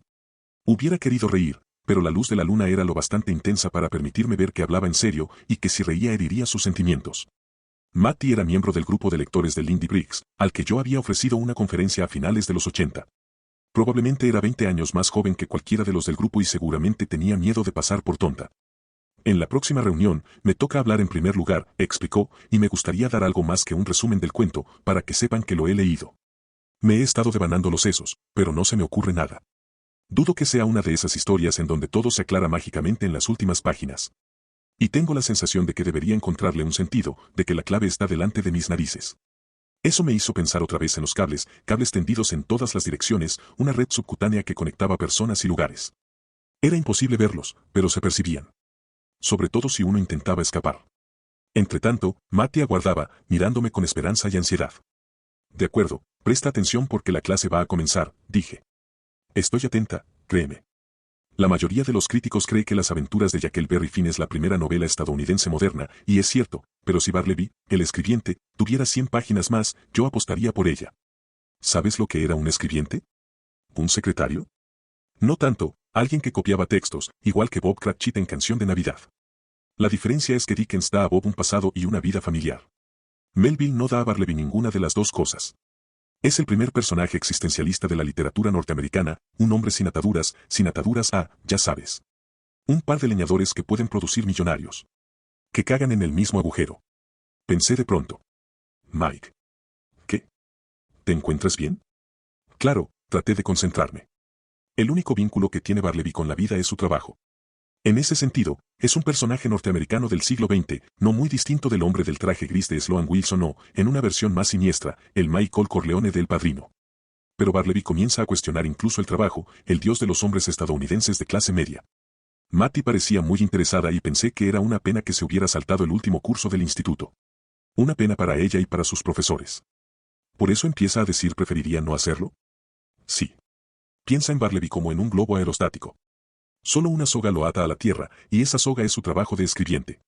Podemos medir el grado de desgaste de esa soga por el creciente número de cosas que Barleby prefiere no hacer. Finalmente la soga se rompe y Barleby se aleja flotando. Es una historia desconcertante, ¿no? Una noche soñé con él, me contó Mattie. Yo abría la puerta de la caravana y me lo encontraba sentado en los peldaños, vestido con su viejo traje negro. Delgado y casi calvo. Yo le decía, ¿puede apartarse, por favor? Tengo que salir a colgar la ropa. Y él me respondía, preferiría no hacerlo. Sí, supongo que es desconcertante. Eso quiere decir que todavía funciona, respondí mientras subía al auto. Llámame para contarme cómo te ha ido con Ion Storro. Lo haré. Y si puedo hacer cualquier cosa para devolverte el favor, no dudes en pedírmelo. No dudes en pedírmelo. Había que ser muy joven y crédulo para ofrecer semejante cheque en blanco. Saqué la mano por la ventanilla y le tomé la mano. Ella me la apretó con fuerza. Echas mucho de menos a tu esposa, ¿no es cierto? Dijo ella. ¿Se nota? A veces. Ya no me apretaba la mano, pero tampoco la había soltado. Cuando le leías el cuento aquí, parecías feliz y triste al mismo tiempo. Yo solo vi a tu mujer una vez, pero me pareció muy bonita. Yo había estado pendiente del contacto de nuestras manos, pero ahora lo olvidé por completo. ¿Cuándo la viste? ¿Y dónde? ¿Lo recuerdas? Ella sonrió como si las preguntas le parecieran tontas. Lo recuerdo. Fue en el campo de béisbol, la noche en que conocí a mi marido. Le solté la mano lentamente. Si no recordaba mal, ni Joan ni yo habíamos viajado al lago en el verano de 1994, pero al parecer estaba equivocado. Yo había estado allí un martes de principios de julio y hasta había asistido a un partido de softball. ¿Estás segura de que era Joa? Pregunté. Mattie tenía la mirada perdida en la carretera y no estaba pensando en mi mujer, me habría apostado la casa a que no. Pensaba en Lance. Tal vez fuera mejor así.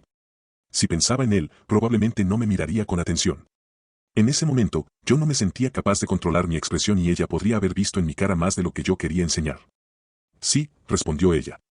Poco después de que Lance me ayudara con el carro de la cerveza que se había atascado en el barro y me invitara a comer pizza con los demás después del partido, yo estaba junto a Jenny McCoy con él en Geary, y Jenny dijo, mira. Es la señora Noonan, y Ellen añadió, es la esposa del escritor, Mattie. ¿Qué blusa tan bonita lleva? Era una blusa estampada con rosas azules. Yo la recordaba muy bien. A Joa le hacía gracia porque las rosas azules no existen. En una ocasión en que la tenía puesta me había rodeado el cuello con los brazos, había apretado sus caderas contra las mías y me había dicho que ella era mi rosa azul y que yo tenía que tocarla hasta que se volviera rosada. Ese recuerdo me conmovió profundamente. Ella estaba del lado de la tercera base, detrás de la alambrada, prosiguió Mattie, con un hombre que llevaba una vieja chaqueta marrón con parches en los codos. Se reían, y hubo un momento en que ella giró la cabeza y me miró. Mattie hizo una pequeña pausa. Se recogió el cabello en la nuca, lo sostuvo un momento y luego lo dejó caer. Me miró directamente a mí. Y en su cara había una expresión, bueno, triste, a pesar de que hacía unos instantes se había estado riendo. Fue como si me conociera. Entonces el hombre le rodeó la cintura con un brazo y se marcharon. Reinó un silencio absoluto, roto solo por el canto de los grillos y el lejano rugido de una camioneta. Mattie permaneció inmóvil durante unos instantes, como si soñara con los ojos abiertos, pero luego percibió algo raro y volvió a mirarme. ¿Pasa algo? No, aunque ¿quién era ese tipo que le rodeó la cintura con un brazo a mi esposa? Mattie rió con cierta inseguridad. Bueno, dudo que fuera un amante, ¿sabes? Era bastante mayor que ella. Tendría por lo menos 50 años. ¿Y qué? Pensé. Yo tenía 40, y eso no significaba que no supiera apreciar los movimientos de Mattie por debajo del vestido o la forma en que se había recogido el cabello por encima de la nuca. Quiero decir, bromeas, ¿verdad? Pero solo dije. No estoy seguro. Últimamente no estoy seguro de nada. En cualquier caso, mi mujer está muerta, así que ¿qué más da? Mattie parecía desolada. He metido la pata, Mike. Lo siento. ¿Sabes quién era ese hombre? Ella negó con la cabeza. Supuse que era un turista, tal vez me dio esa impresión porque llevaba chaqueta en una calurosa noche de verano. Sin embargo, si lo era, no se alojaba en Warringtons. Yo conocía a casi todos los huéspedes. ¿Y se marcharon juntos? Sí, respondió ella con reticencia. ¿Hacia el aparcamiento? Sí. Lo dijo con mayor reticencia aún, y esta vez mentía. Lo supe con una misteriosa certeza que iba mucho más allá de la intuición, casi como si le hubiera leído la mente. Acabas de decirme que estabas dispuesta a hacerme cualquier favor. Solo te pido Matty, dime la verdad. Se mordió el labio y miró mi mano, que estaba sobre la suya. Después volvió a mirarme a la cara. Era un hombre corpulento. La chaqueta informal le daba un aire a profesor universitario, pero que yo sepa podría haber sido carpintero. Era moreno y estaba bronceado. Los dos rieron con ganas, pero cuando ella me miró dejó de reír. Después se la tomó de la cintura y se marcharon juntos. Hizo una pausa. Pero no hacia el aparcamiento, sino hacia la calle. La calle, pensé. Desde allí podrían haber ido andando a lo largo del lago hasta llegar a Sara Risa. ¿Y después? ¿Cómo saberlo? Joan no me contó que había venido aquí ese verano. Me dio la impresión de que Matty probaba mentalmente varias respuestas sin encontrar ninguna que le convenciera. Le solté la mano. Era hora de que me marchara. De hecho, deseé haberme ido 5 minutos antes. Mike, estoy segura de que... No, interrumpí. No puedes estar segura de nada, y yo tampoco. Pero yo la quise mucho y trataré de olvidar ese asunto. Es muy probable que no tenga importancia. Además, ¿qué otra cosa puedo hacer? Gracias por la cena. De nada. Matty parecía al borde de las lágrimas, así que volví a tomarle la mano y se la besé. Me siento como una imbécil. No eres ninguna imbécil. Le di otro beso en la mano y me marché. Esa fue mi primera cita con una mujer en 4 años. En el camino a casa pensé en el viejo cliché de que nunca conoces a fondo a otra persona. Es fácil decirlo en sentido figurado, pero descubrir que tiene un significado literal en tu vida es como una sacudida tan horrible e inesperada como las turbulencias durante un viaje en avión previamente tranquilo. Recordé que después de 2 años de intentar inútilmente concebir un hijo, habíamos ido a la consulta de un especialista. El médico nos había dicho que yo tenía un nivel bajo de espermatozoides, no desastrosamente bajo, pero sí lo suficiente para que Joan no quedara embarazada. Si quieren tener un hijo, es muy posible que lo consigan sin ayuda, había dicho el doctor. La ley de probabilidades y el tiempo juegan a su favor. Podría ocurrir mañana o dentro de unos años. ¿Tendrán muchos hijos? Seguramente no. Pero podrían tener 2, y estoy seguro de que tendrán uno si siguen haciendo lo necesario para concebirlo. En ese punto sonrió. Recuerden que intentarlo es la parte más placentera de todas. Y había habido mucho placer, muchos tañidos de la campanilla de Bante, pero ningún bebé.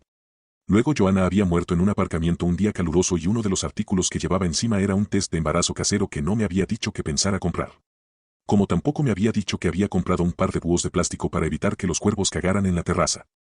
¿Qué otra cosa no me había dicho? Basta, murmuré. Por el amor de Dios, deja de pensar en ello. Pero no podía. Cuando regresé a Sara, los imanes de frutas y verduras del frigorífico formaban un círculo otra vez. En medio había 3 letras. A, J y una O. Moví la J arriba, donde creí que correspondía y obtuve ajo o quizá una forma abreviada de abajo. ¿Qué significaba exactamente? Podría especular al respecto, pero prefiero no hacerlo, dije a la casa vacía. Miré el alce, tal vez con la esperanza de que la campanilla que colgaba de su apolillado cuello me respondiera. Cuando no lo hizo, abrí las 2 bolsas nuevas de imanes y los esparcí por la puerta del frigorífico. Luego fui al ala norte, me desnudé y me lavé los dientes. Mientras enseñaba los dientes al espejo haciendo una sonrisa caricaturesca, decidí volver a llamar a Ward Hankins a la mañana siguiente. Le diría que la búsqueda de los búhos de plástico había avanzado desde noviembre de 1993 a julio de 1994. ¿Qué compromisos había apuntado Joa en ese mes? ¿Qué excusas para salir de Derry? Y después de hablar con Ward, llamaría a Bonnie Amundson, la amiga de Joa, y le preguntaría en qué había estado metida Joa durante el último verano de su vida. Déjala descansar en paz, ¿quieres? Dijo la voz sobrenatural. ¿Qué ganarás si no lo haces?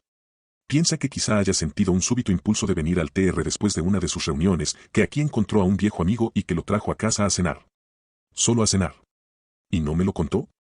Le pregunté a la voz mientras me enjuagaba la boca. ¿No me dijo una palabra al respecto? ¿Cómo sabes que no lo hizo?, respondió. Esta vez me quedé paralizado cuando me disponía a guardar el cepillo de dientes en el armario de baño. La voz sobrenatural tenía razón. En julio de 1994 yo había estado totalmente abstraído en descenso desde la cima. Yo habría podido contarme que había visto a Lon Chaney Jr. bailando con la reina, interpretando un hombre lobo en Londres, y yo le habría respondido sí, qué bien, cariño, sin apartar la vista de mi novela. Y una mierda, le dije a mi imagen en el espejo. Eso es mentira. Pero no lo era. Cuando estaba enfrascado en mi trabajo, me olvidaba del mundo. Ni siquiera leía el periódico y si lo hacía era para echar un rápido vistazo a la sección de deportes.